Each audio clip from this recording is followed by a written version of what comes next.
Basement Bookers Podcast. What's up, everybody? It's the Basement Bookers Podcast. BasementJer here with, of course, the most rizzest, baldest birthday champ, RichTheRiz. Welcome to the Basement Bookers Podcast. It's unbelievable that today you are a mere 39 years old. Tell the people how you're feeling today. How's been your birthday, and if you have any other thing you want to say. Thank you very much. I feel good. I feel really good. It's good to be 39. Wink, wink. Just real quick, while we are on topic of my birthday, no, don't fall. Okay, I got you. My girlfriend got me a genuine autographed Mr. Sacco. Come on, lighting. There we go. Genuine Mr. Sacco from Mick Foley himself, of course. That's amazing, people. I asked him to put it in, if he put it in his mouth or had somebody put it in his mouth, and he didn't because it's a collectible. It's memorabilia, honestly. So I did ask him to smell it, and he's yet to come back on that. So smells oh, yeah, he smelled. It smells like fresh out of the package sock and marker. Nice. I love that smell. I love that marker smell. Isn't it great? It is. It How is. are you, bro? It's amazing. I believe we're on the cusp of your birthday as well. Oh, well, I feel great. Crisp young 38. Yeah, they say, damn it. See what happens? You get old, you run out of things to say. And that's what I just did right here on the Basement Bookers Podcast, RichTheRiz. Look, it's been great hanging out with you on your birthday, before your birthday. And now today, we get to talk about something less impressive than yourself's birthday. The Elimination Chamber, which was last Saturday, right? Was it last Saturday? Yep, it was last Saturday. I believe from Chicago, Chicago, as they say. Yep. Look, I enjoyed some of it. Let's talk about the first thing about some of it that I enjoyed, RichTheRiz. That is Elimination Chamber, Ladies' Night. Look, me and you, we had a conversation, we had a discussion before the matches happened, and after SmackDown, we're like, well, I said, I think Rhea Ripley might win. And you're like, yeah, I think she might win. And that's what happened. Yeah, after watching SmackDown, it became rather obvious that they... So I should have listened to what I had been saying all along, that they want to play it safe. Rhea Ripley versus Jade is the safer bet for a good match and a match people want to see than Tiffany versus Jade. Whereas Tiffany versus Jade already has the built-in storyline because Jade, got the title right after Tiffany and everything. Maybe been something in between, I don't remember. But Rhea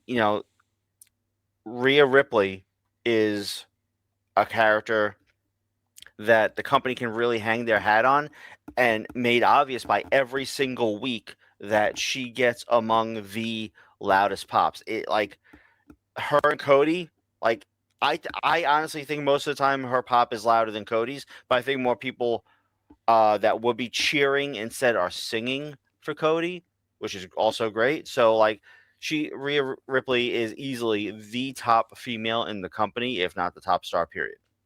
You see, I thought a little bit about this, and I needed to tell you this, but apparently the rumored match for Mania was supposed to be, and this person was also supposed to win the Elimination Chamber, but her finger has still not healed. And that's Bianca Belair was the original plan to be Jade Cargill's opponent at WrestleMania this year. So it's another built-in storyline that they could have done, but yes, so they they went to the next best thing they could think of, which, now that I think about it, is Rhea Ripley. I think Tiffany Stratton and Jade don't have great ring chemistry, and I don't think they should ever wrestle each other again. If they do, maybe in a couple of years, but no, thank you. So Rhea Ripley would probably. I don't know if this will happen, but maybe you'll get that Rhea Ripley Tiffany Stratton match, and maybe Tiffany will beat Rhea Ripley because Rhea Ripley doesn't really need to beat Tiffany Stratton, but Tiffany Stratton needs to beat Rhea Ripley. That's true. Very true. Very Tiffany would dominant benefit. performance. Sorry, go ahead. Yeah, Tiffany would benefit a lot more from a win over Rhea than Rhea would benefit from beating Tiffany. Right. That's kind of like what I said, but a little bit more concise. Now, Raquel Rodriguez was pretty dominant. She eliminated a couple people. Now, do you remember who? She eliminated, thanks to Wikipedia, Kiana James and Asuka. I knew it was two. In both, I think in both of them, someone eliminated two. Let's see. Because I think Logan Paul eliminated Trick Williams and Javon Evans. And LA Knight, yeah. And LA Knight. Wow. And then Seth Rollins took care of him. So yeah, we're talking about the women still. Actually, what is there to say? That pretty much was it. Everybody, Kiana James was great. I thought she did good in there. I think everybody did. Yeah, I thought it was nothing a solid chamber. Mm-hmm. Nothing offensive about that, but let's get offended. Becky Lynch versus AJ Lee for the Intercontinental Championship. RichTheRiz, we have a new Women's Intercontinental Champion, and I called it. I was talking to you. I was like, that post is going to bite. You know, Becky uncovered the turnbuckle. I'm like, that is going to factor into the finish. Most of you thought that way. I'm not doing any crazy revolutionary science here. If you watched it long enough, the things just fall into place. Yep. So, solid. The only way AJ Lee could beat... not solid. Fine. It was a fine match. This would be the only way AJ Lee could beat Becky Lynch is by Becky doing what she did. Doing herself in. Mm-hmm. And then it was a submission. Yes. All three times. It's been all three times. She's always tapped her out. Yeah. The mixed tag team match, the War Games, and now this one. It's all been from her tapping. I think I like the idea of a wrestler of smaller stature, having a successful submission move and regularly getting wins with it. Because, like, if you think about it, someone like AJ Lee, someone like Rey Mysterio, it's easy to just push them off because they're smaller, they're more lightweight. You know, having a submission, if you're caught, you're caught. Well, what if they had a stipulation where AJ Lee couldn't use it? What if Becky Lynch somehow gets? Yes. What happens if Becky Lynch gets it banned? Right, and then maybe that's a way that Becky can get the belt back.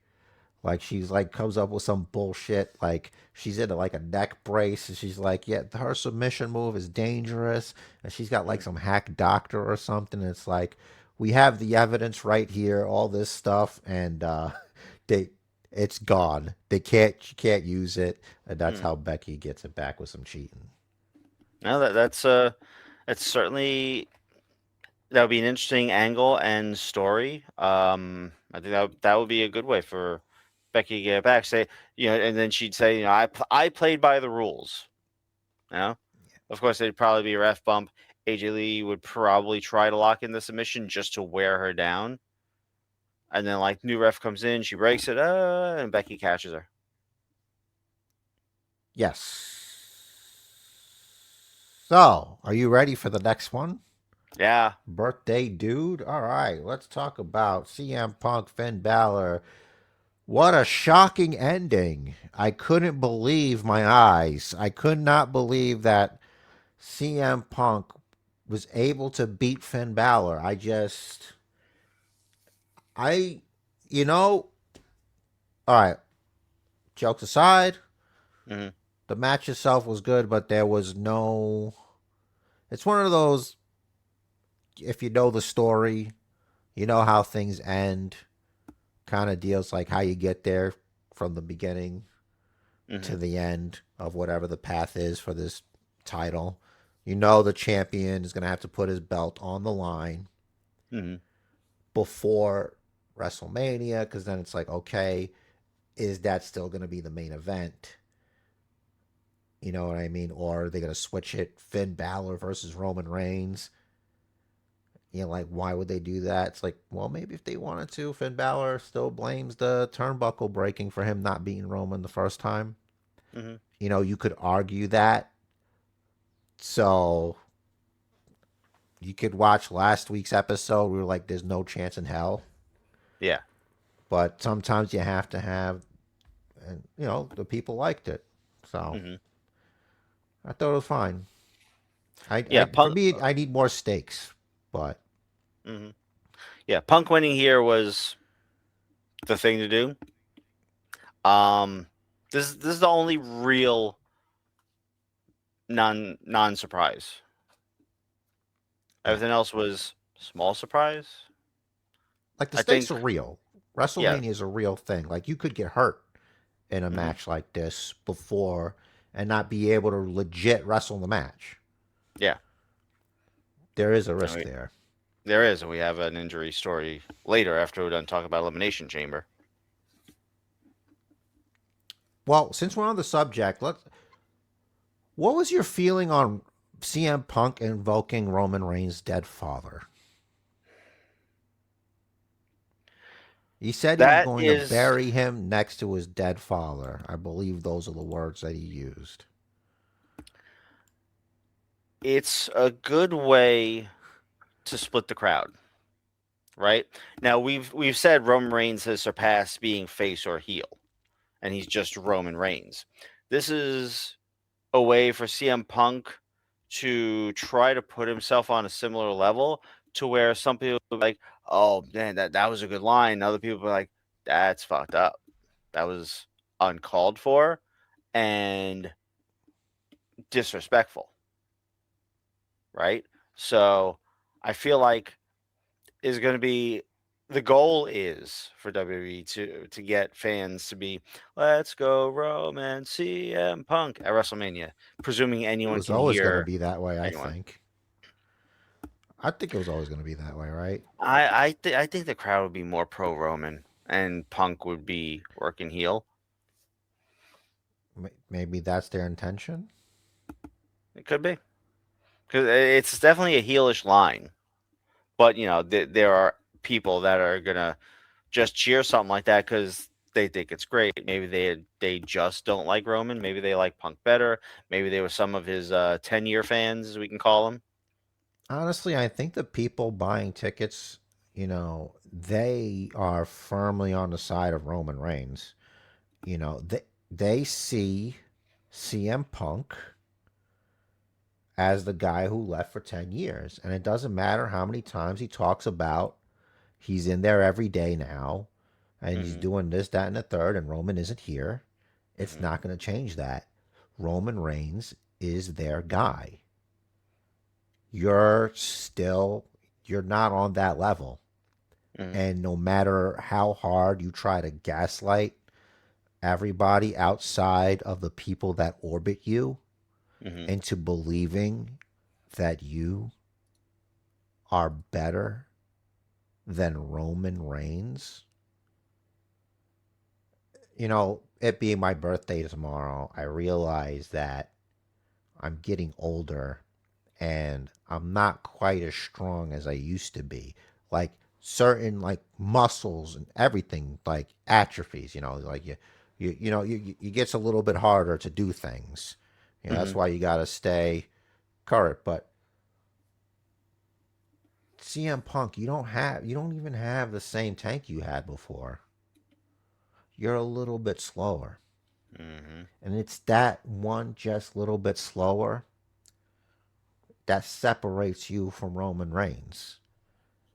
And it's not like the gap between, say, someone like me and you. That gap, it's a pretty big gap, but it's not as big as the gap between you and Roman Reigns.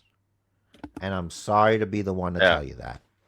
I'm sorry to be the one to tell you that. I hope one day this makes it to you. I wish you no ill will. I used to be a CM Punk guy, but then CM Punk stopped being CM Punk. Or that's just who he always was. Hmm. And, I guess we're different. That's okay. They say Oh, never meet your heroes. yeah. But here I I mean, am. if he sued his best friend, who wouldn't he sue?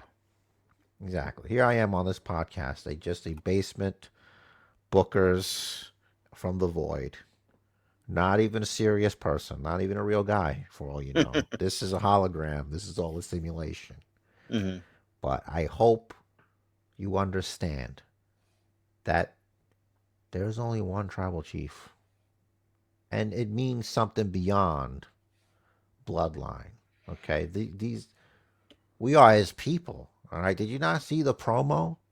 This is my ring. Da, da, da, da. Okay? Hmm.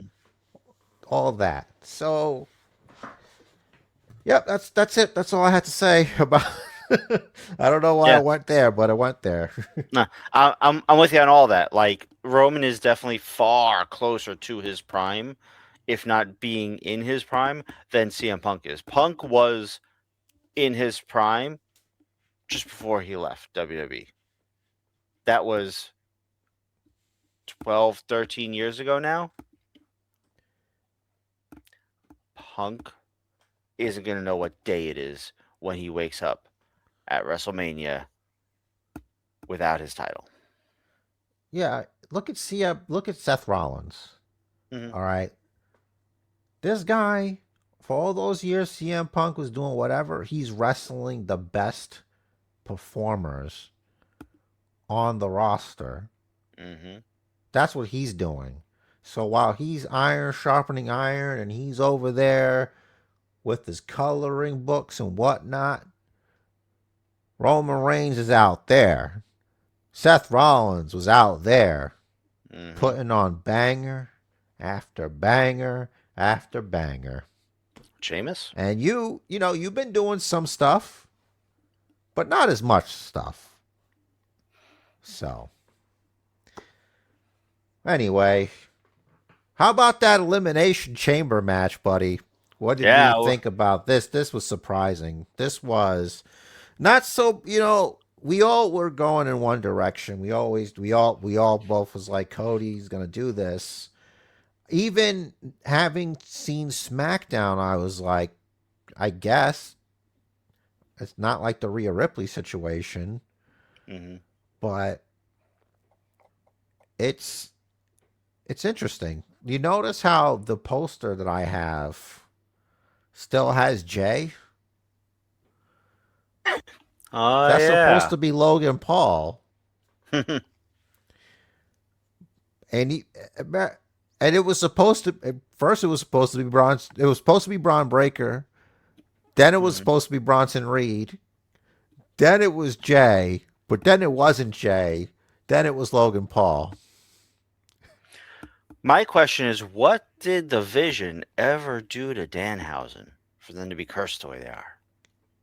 I think we might find out about that in some sort of DLC. Mm. They'll just throw it in. Well, I think they're gonna spread him out. I think for Raw, him and Dominic Mysterio are gonna have an issue. Hmm. I think They may do Dominic Mysterio like on a losing streak, Hmm. and then he's got to trying to get Danhausen to break the curse. So Mhm. he's got to like do nice stuff for Danhausen. He's got to try to befriend Danhausen. This could definitely be fun. He could try to get Danhausen into the Judgment Day. Hmm. Look, I brought you nuggies. Dino it's nuggies. it, it's gonna it's gonna be some interesting stuff. Hmm. I don't know if they're gonna separate Liv from the Judgment Day, but I don't know how long that's gonna last. I Hmm. feel like something's gonna shift there with her and Raquel because she's being really sweet about this, and that's Hmm. when she's at her most scary. So my client needs to be Hmm. very careful. We try to talk about these in strategy meetings that she's never at because she doesn't know they're happening. And that's nobody's fault, right? Right. So let's get back to it, buddy. Mm. Randy Orton did it with help from My Drew God. McIntyre, Hmm. which led to Friday night Drew McIntyre versus Cody Rhodes because all this is like, I can't take this shit. Hmm. So here, You went this back is on this. your word, so I went back on mine. So the one thing that you don't want is going to happen. Mm. And with the help of Jacob Fatu, Yep. Cody Raheem Rhodes is the champ. Everything's back to the way it was supposed to be before Triple H listened to Cody Rhodes and Drew McIntyre. Because honestly, I don't think, which by the way, I saw something about the whole dislike ratio on how it's the third most disliked YouTube video. Hmm. And then there's like somebody commenting around that they paid for bots to do that. I So saw I that. don't even know if I don't even know if that's real. But I judge it by from the people that were there, and Hmm. they seemed happy that Drew lost. So Hmm. the internet's a very loud place, but it's not always the right loud place. If that makes any sense. Right. So It's tough to gauge um a true reaction to that because what about people that didn't react one way or the other? Like I think that like the screenshot I saw had like 19,000 likes but 60,000 or 68,000 dislikes. You know, what about people that just watched and like, "Oh, that's what happened. Okay, cool." And didn't like it. You know, there's I plenty of think times I if watch a video everybody on was YouTube and I don't there, click like. You should click I like. think yes, I think if everybody was there, Mm, everybody would like it. yeah. I think everybody would have been like, "Ah, that's great," because Drew asked for it. So we could get Drew McIntyre versus Jacob Fatu. Hmm. We could finally get the payoff on the tease with Randy Orton and Cody. Hmm. Now it's meant another Cody Rhodes has to wrestle another mentor at WrestleMania, having recently wrestled John Cena at the last one, and now he's wrestling Randy Orton. Hmm. I think this is better than Drew McIntyre versus Randy Orton, to be fair. Don't you I think so agree? too. I do. There's definitely like there's a lot more nuances to this story, right? Like Randy Orton has been around so long, he can play face or he could play heel. So like he hasn't quite transcended to the point where he's neither face nor heel. But like if he decides to work one way or just like he can decide to work one way or the other.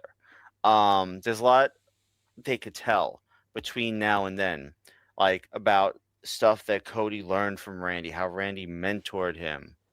Like, I'm sure they're going to get into that kind of stuff. So, we're going to get history. It seems like what they like to do with Cody Rhodes is dig up history. And that's kind of cool because he's good at standing there, selling it, and not talking.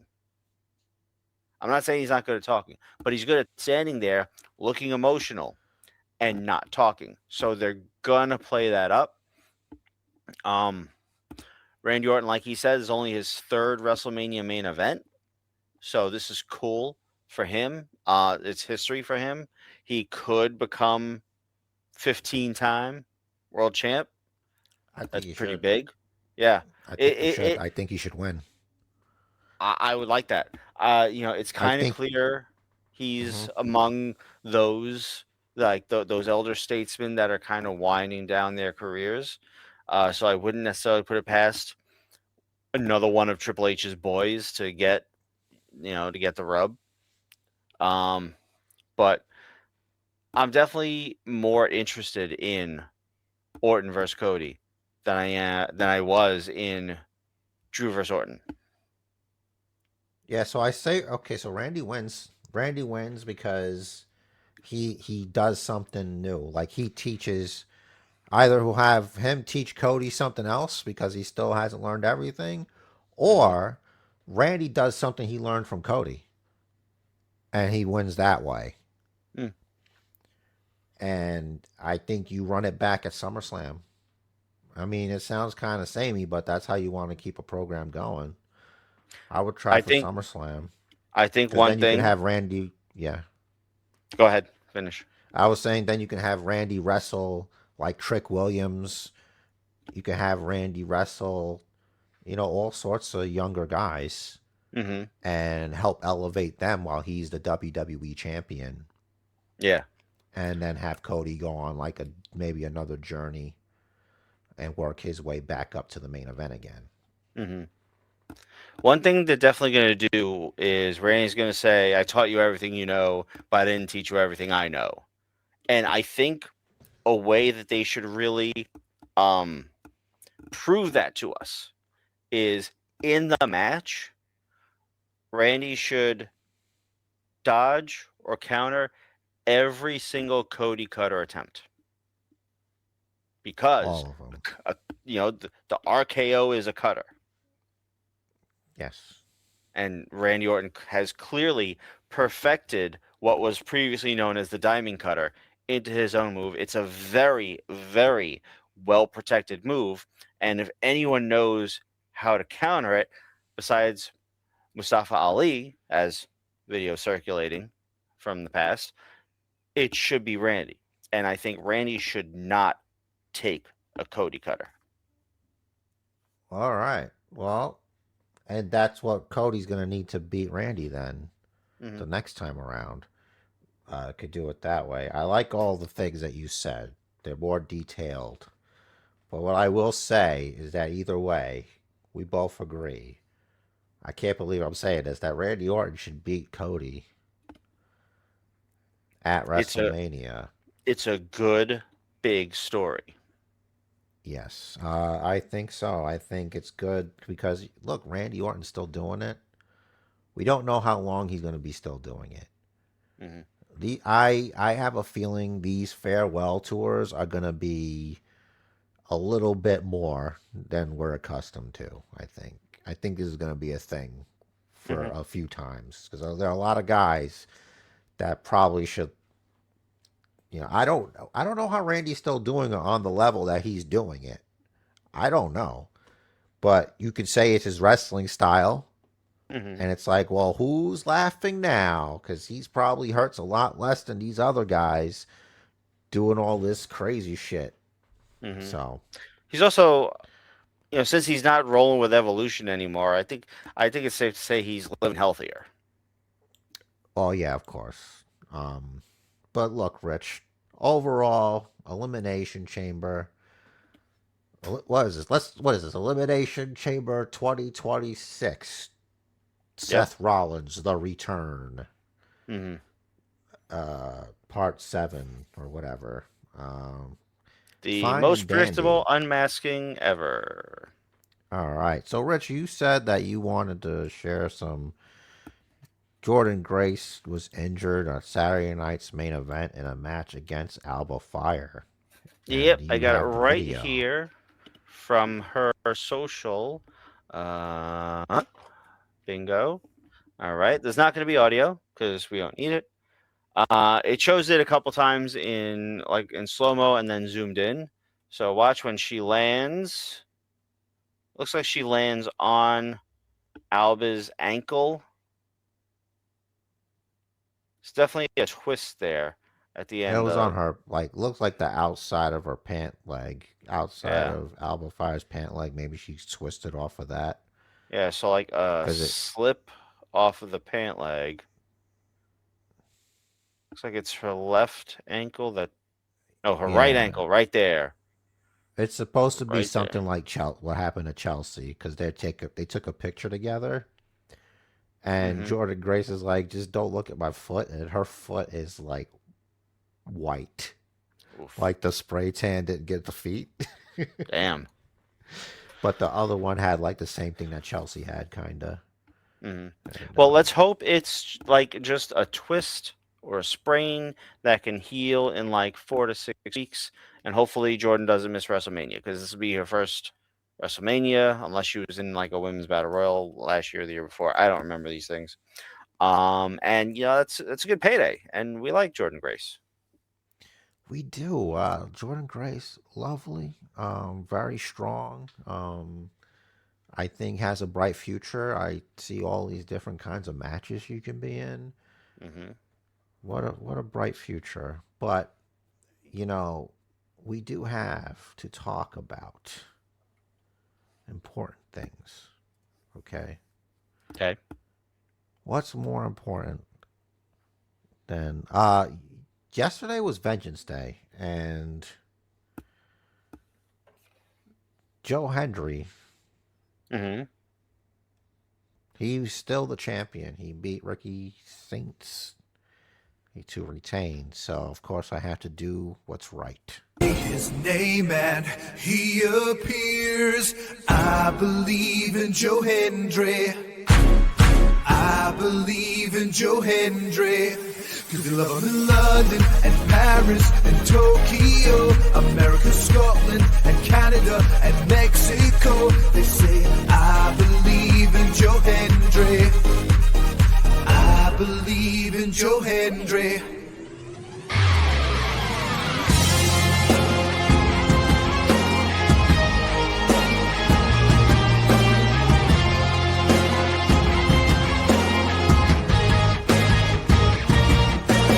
Wave your hands from side to side and say, oh, I believe in Joe Hendry. I believe in Joe Hendry. Oh, we're back. I was very thirsty. So now I understand why people use commercials and ad breaks. uh, I was able to so relax a little bit. Yeah. nice. So Joe Hendry successfully title defending against Ricky Saints, pinfall for the NXT Championship. I don't know why I said US. Looking at the whole card They don't here, even have a US title. It's North American. that's the one. You have the rest of it? Yeah. So all right. So going down from top of the card to the bottom, Joe Hendry talked about Lola Vice defeating Kalani Jordan by technical knockout in an NXT Underground match. I think she twerked at her. Lucky. Also, that's how it should be. Lola Vice with a legitimate MMA background, Kalani Jordan not with an MMA background. That's the move. Tatum She's Paxley. more of a gymnast and Yeah, than Lola Vice is. she is. Tatum Paxley, one of my favorites, defeating Izzy Dame. I hate that name. For the Women's North North American American. Championship. Yep. So that's Yeah. a new champ right there. Tony That was D cool. defeated Dion Lennox. Is he in a faction? Is there some faction war happening? Dion Lennox. Dark State. He's the leader of Dark State. There we go. Dude.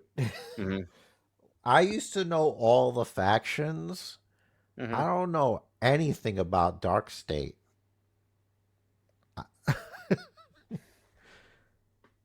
That's so Yeah. weird for me. Like, it's one thing if it's in another promotion where I'm not watching it anyway. It's like, oh, you don't know about the Dingo Boys? The Dingo Boys, they're all over the place. I'm like, oh yeah, of course, they're my favorite Mm. WCAIPL champions from Yeah. there. Everybody knows the Dingo Boys. Hmm. Like, I don't And know then if Dark State's that. I don't know. I don't know what they are. And then to open the show, Blake Monroe defeated Jada Parker in a street fight. I like Blake Monroe, I really do, and I can't wait until they bring her up to, I would say, Monday Night Raw. Yeah, probably. I like both of them. I like Jada Parker definitely has a lot going for her. Like her, I think her character work is really strong. I don't know about her mic work. Just saying that, like both of them, I think could be called up at any time. It's just a matter of when they have the space and the creative for them. SmackDown, 3 hours, by the way. Should be not Raw, but SmackDown, because SmackDown has 3 hours. I don't think SmackDown's 3 hours. Raw is not I don't really think 3 they hours. treat their time very well on Raw. So I think a lot of times my answer for, hey, what brand do you think such and such should be? Oh, SmackDown. Yeah. Just there because it's not on Raw with their Hmm. timing and shit and how they don't know how to manage time. At Yes. least with It, SmackDown, you get the 3 hours. yeah. It is very well documented on this podcast how we feel about Monday Night Raw, how it's presented on Netflix, the inclusion of ads, the fact that they are not doing um, freaking picture in picture for the vast majority, I think, or for any of their commercial breaks on Raw, and ticket prices are too damn high. So, all that being said, is there anything else you would like to add, or shall we take it on home? I think the world needs to process this podcast. So we should give them the opportunity to process said podcast and then write stuff and enter and like things and share things, stuff like that. Yeah, absolutely all of that. Let us know what you thought of Elimination Chamber and Vengeance Day. What should we know about Dark State? Let us know. We know that more than 69% of you are not subscribed, so please, it helps out a whole lot. Hit the like button, hit the subscribe button. We're looking to get to 500 subscribers. We're inching there. We're inching there. We want more leaps and more bounds, and that can be done by you. We appreciate you. Thank you so much for checking us out, for being here. Uh, and as always, Jared's got a party message. The match of life is scheduled for one fall. So make it count. Do what the man says. Follow the Bookers. Happy birthday, Rich the Riz, the Rizzest, baldest man. Thank you, bro. Happy early birthday to you. Yay.